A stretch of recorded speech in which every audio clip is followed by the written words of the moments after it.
Dean's Gift Book of Fairy Tales.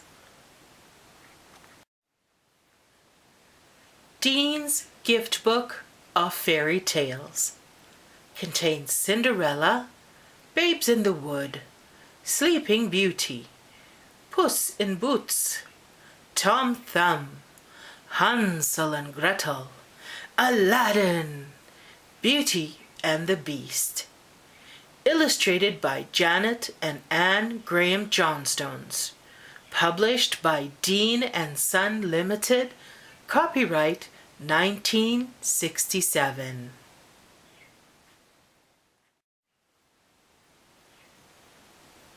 Hi everybody! Thank you for joining us.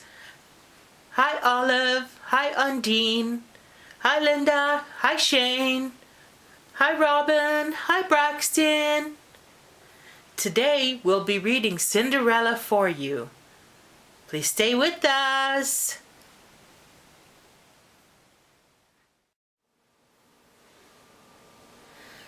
Cinderella.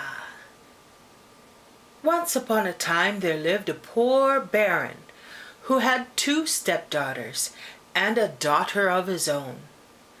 The stepdaughters were ugly, spoiled, and bad-tempered.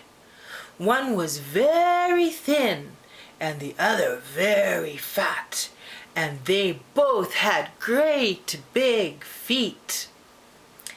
The baron's own daughter was a lovely girl with gentle manners and a kind heart.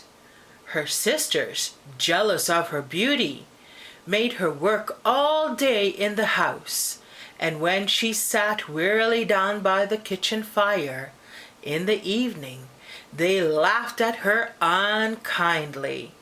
"Look at her sitting among the ashes and cinders," they jeered, pointing mocking fingers. "Little Cinderella!" One day, a very grand footman rang the doorbell and handed Cinderella a large envelope addressed to her 2 sisters in shining gold writing. It was an invitation to a splendid ball at the palace, and it had been sent by the prince himself. The ugly sisters were wildly excited and even allowed Cinderella to read their invitation as a special treat. Cinderella bravely hid her disappointment at not being invited to the ball, too. She sewed at silk, velvet lace for her sisters' dresses. She stitched pretty jeweled buckles on their satin shoes and brushed and combed their fashionable tall wigs. All Cinderella got in return for her hard work were cross words and complaints. At last the day came and the ugly sisters set off for the party. Cinderella sat beside the kitchen fire, sad and lonely. How she longed to be at the splendid ball! 2 little mice, hopping and skipping in the firelight, scuttled into the hole at the sound of a knock at the door. Cinderella ran and opened the door. Outside stood a ragged old woman. "Give me a crust of bread, my dear," she pleaded. Cinderella had a bowl of soup and some bread and cheese for her own supper. All these she gladly gave to the old woman, pretending she was not hungry at all. "Thank you, my dear," said the old woman, and suddenly she threw off her ragged cloak. What do you think? The old woman was really a fairy. "I am your fairy godmother, Cinderella," she said, "and I have brought you invitation to Prince Charming's ball. You are a good and kind and deserving something better than the unkindness of your cross stepsisters." Cinderella made a polite curtsy, too surprised to speak. "Now quickly," said her godmother, "bring me the largest pumpkin from the garden." Cinderella hastened to obey.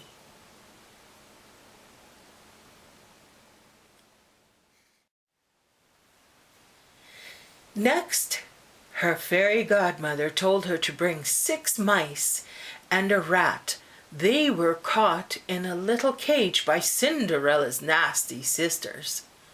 Last of all, the fairy told Cinderella that she would find 6 green lizards under a big flower pot in the garden shed. Wondering, Cinderella fetched them. "What have these strange things to do with Prince Charming's ball?" she asked rather timidly. With her magic wand, she tapped each of the things Cinderella had brought to her. First, the pumpkin.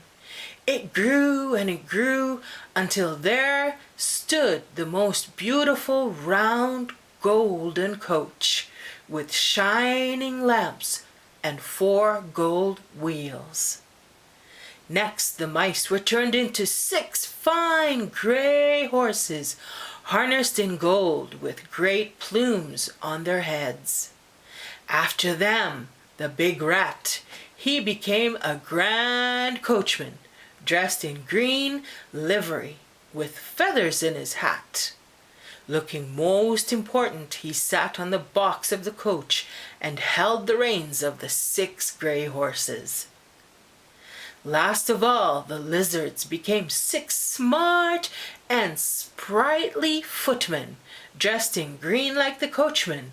They stood once at each horse's head. The fairy turned to Cinderella. "And now for you, your dress, my child," she said. Waving her wand again, the fairy changed Cinderella's patched frock into the most beautiful ball dress. Cinderella's hair, too, was dressed and powdered in the prettiest fashion. Next, a blue silk wrap for the journey. Only one thing seemed wanting: Cinderella's shoes. From a pocket in her gown, the fairy took out a tiny pair of slippers made of sparkling glass. They fitted Cinderella perfectly. Thanking her godmother with all of her heart, Cinderella got into her coach. The footman let go the horses, and 5 jumped out behind the coach.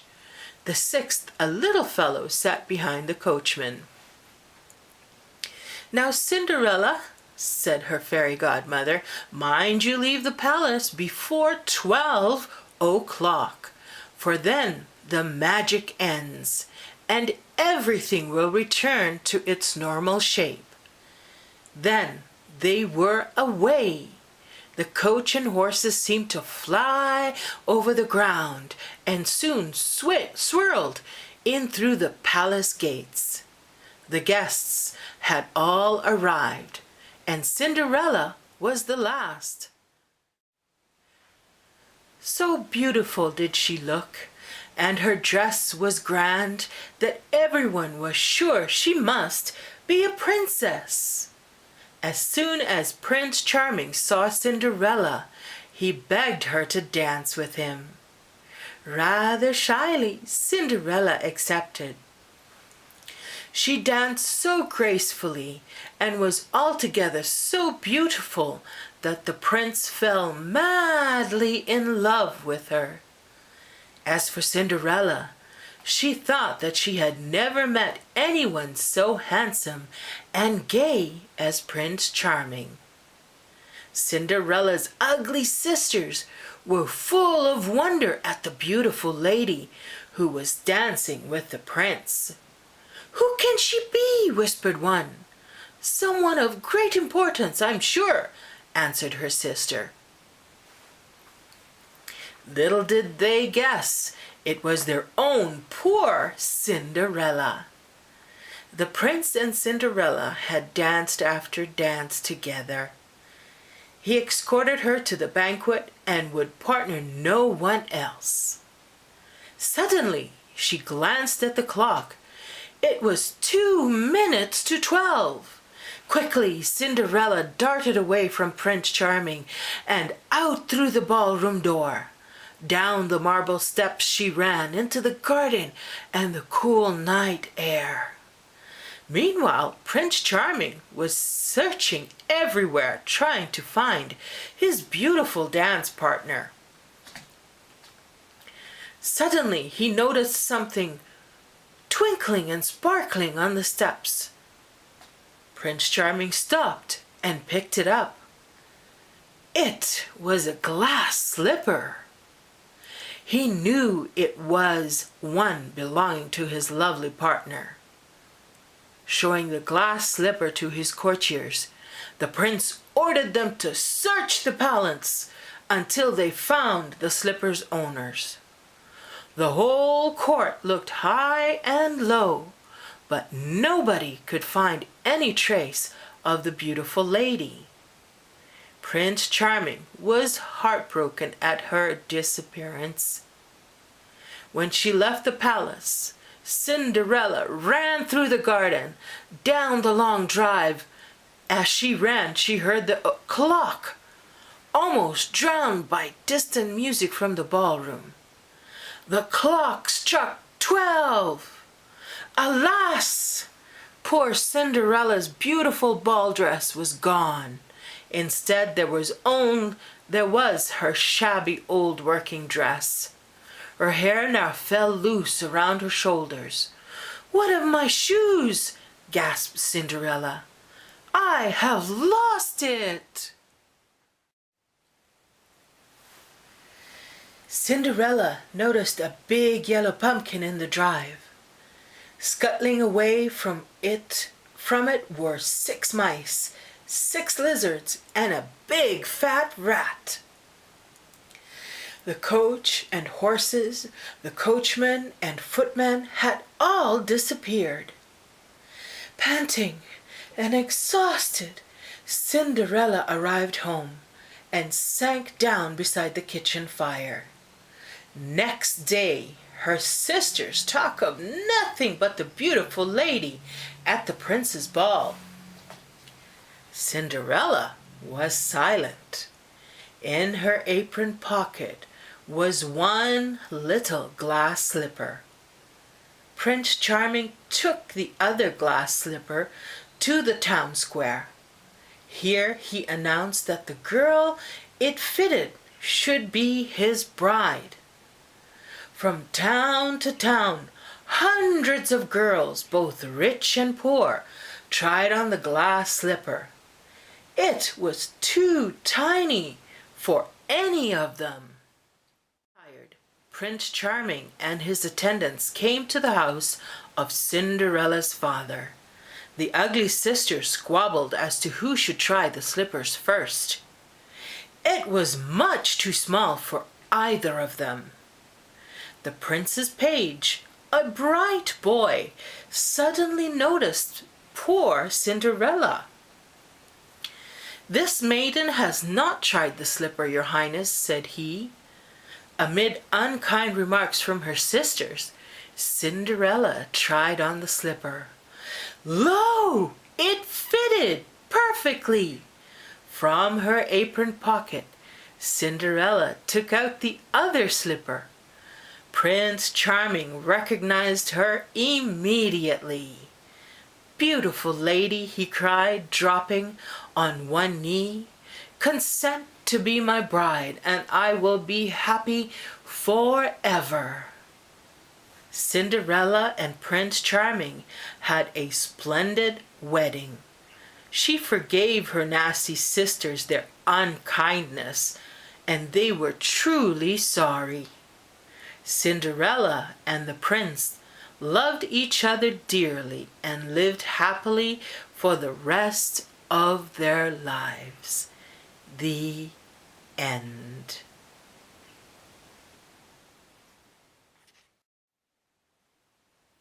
I hope you have enjoyed our fairy tale story of Cinderella. Go through and take a look at all the pictures of Cinderella by the fire, her stepsisters, her fairy godmother, the golden pumpkin, the horses and the coachman, and Prince Charming, and then her at the ball dancing beautifully with the prince, and then Cinderella trying on her glass slippers. Thank you for joining us. I'd like to say goodbye to all of our friends out there.